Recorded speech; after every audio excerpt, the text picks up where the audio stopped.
Salve todos compadecidos nessa manhã do dia 4 de abril de 2026. Vamos agora com a palavra da manhã do dia de hoje. Aleluia. Eu sou o pão e o pãozinho que desceu do céu e alguém come desse pão viverá para sempre. Eu pão que eu de, de, de a minha carne, eu quero daí pela minha vida, pela minha vida no mundo. João capítulo 1, capítulo 6, versículo 51. Da o pão é um alimento básico, uma parte fundamental da nossa nutrição. Damos graças a Deus pelo pão diário que nos sustenta a cada dia. Não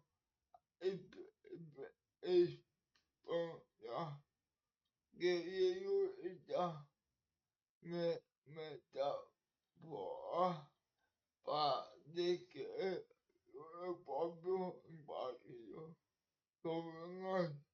Jesus é aquele que sustenta a nossa vida,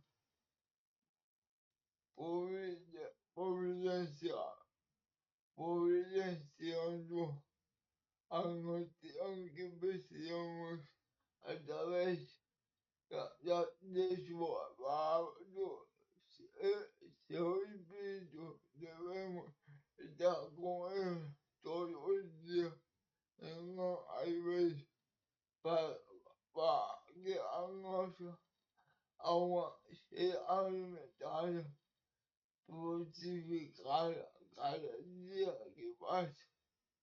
Oh Deus, Jesus, tu és minha boa diária.